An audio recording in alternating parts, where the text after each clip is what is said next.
Selamat malam saudara-saudaraku terkasih, Shalom.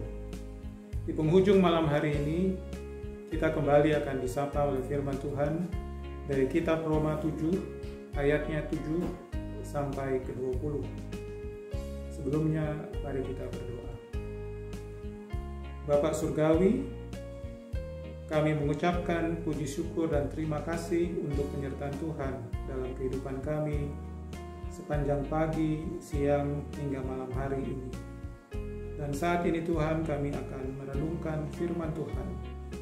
Biarlah kiranya kuasa Roh Kudus-Mu menguasai hati dan pikiran kami, sehingga kami boleh mengerti akan maksud dari firman Tuhan. Di dalam Kristus Yesus kami berdoa. Amin.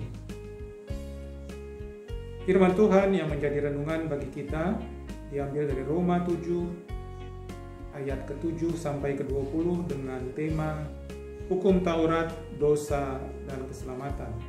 Saya akan membacakan ayat ke-7, 13, dan 20. Demikian firman Tuhan.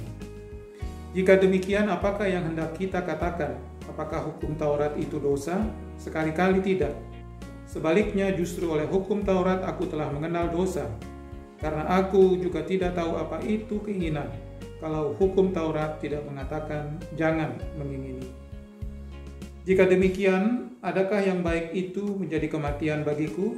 Sekali-kali tidak, tetapi supaya nyata bahwa ia adalah dosa, maka dosa mempergunakan yang baik untuk mendatangkan kematian bagiku, supaya oleh perintah itu dosa lebih nyata lagi keadaannya sebagai dosa. Ayat ke-20, jadi jika aku berbuat apa yang tidak aku kehendaki, maka bukan lagi aku yang memperbuatnya, tetapi dosa yang diam di dalam aku. Amin. Demikian firman Tuhan. Saudara-saudaraku terkasih, kita seakan dicerahkan kembali melalui firman Tuhan pada malam hari ini, bahwa hukum Taurat itu tidaklah buruk, tetapi benar dan baik adanya. Allah memiliki tujuan untuk menyampaikan hukum Taurat kepada umat Tuhan, bangsa Israel, maupun untuk kita semua melalui Nabi Musa.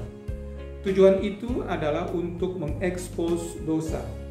Akan tetapi, hukum Taurat sama sekali tidak berdaya untuk menghentikan dosa itu sendiri.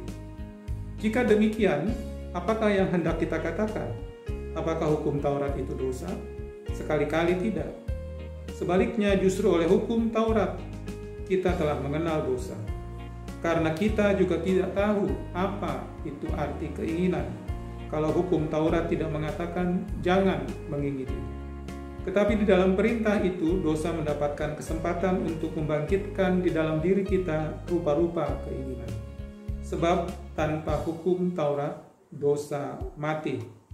Dahulu aku hidup tanpa hukum Taurat. Akan tetapi sesudah datang perintah hukum Taurat itu, dosa mulai hidup. Sebaliknya, aku mati. Sungguh Taurat itu kudus, baik dan benar adanya.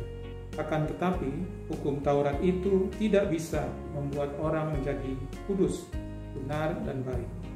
Saudara-saudaraku terkasih, siapakah yang tidak pernah berbuat dosa? Sebab semua orang tanpa terkecuali yang tinggal di ujung bumi manapun adalah orang-orang yang berdosa.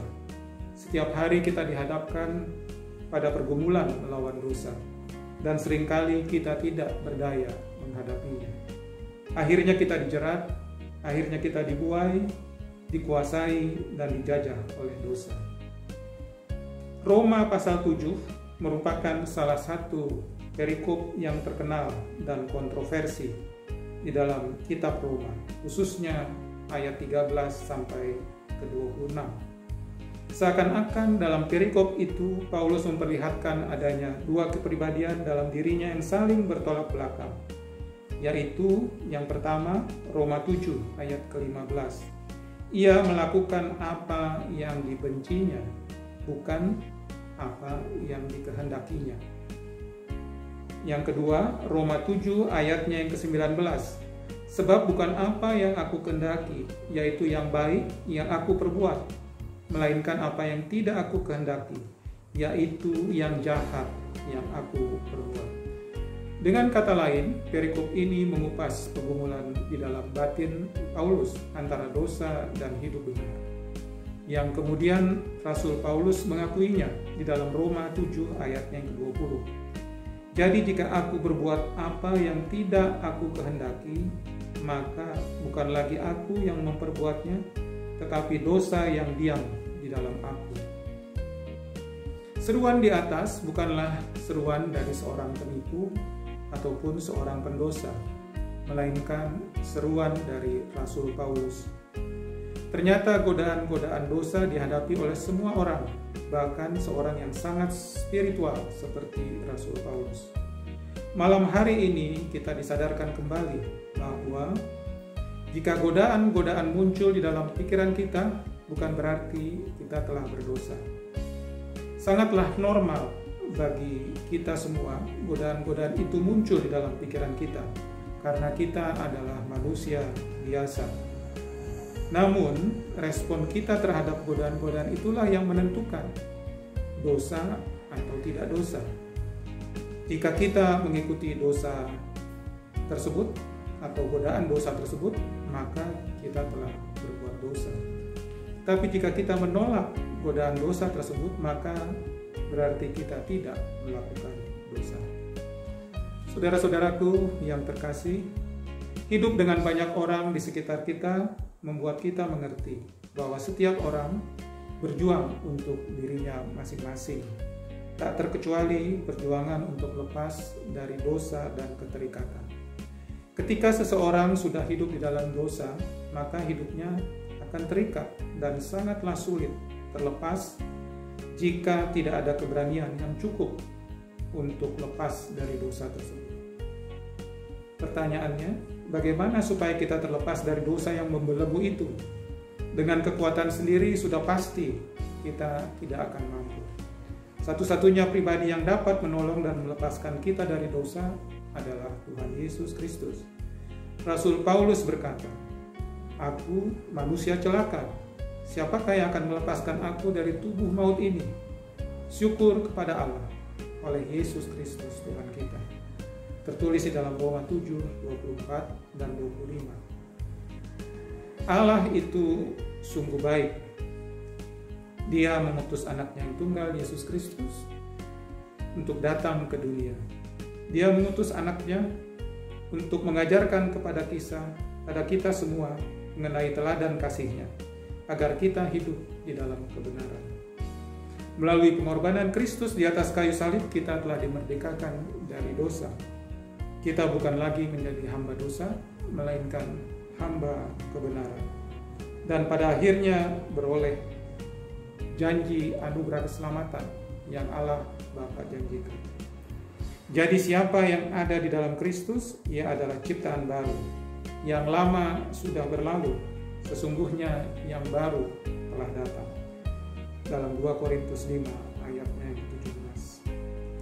Saudara-saudaraku, misi Allah untuk menyelamatkan umat manusia dari dosa merupakan tema besar dari Alkitab. Jadilah ciptaan baru dan beroleh anugerah keselamatan yang Allah Bapa janjikan. Amin. Mari kita berdoa.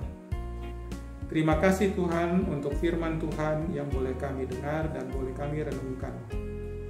Terima kasih, biarlah kiranya firman Tuhan itu boleh menjadi sumber kekuatan dan sumber penghiburan di dalam kehidupan kami masing-masing. Tuhan, kiranya Tuhan boleh memeteraikan firman Tuhan di dalam hati dan pikiran kami, sehingga kami boleh melaksanakannya di dalam kehidupan kami. Terima kasih Tuhan, inilah doa kami yang kami naikkan di dalam nama Tuhan Yesus Kristus, Juru Selamat kami yang hidup. Amin. Saudara-saudaraku, kiranya firman Tuhan yang boleh kita renungkan bersama pada malam hari ini menjadi sumber kekuatan dan sumber penghiburan di saat kita menjalani kehidupan kami hari-hari yang akan datang. Selamat malam, selamat beristirahat. Tuhan Yesus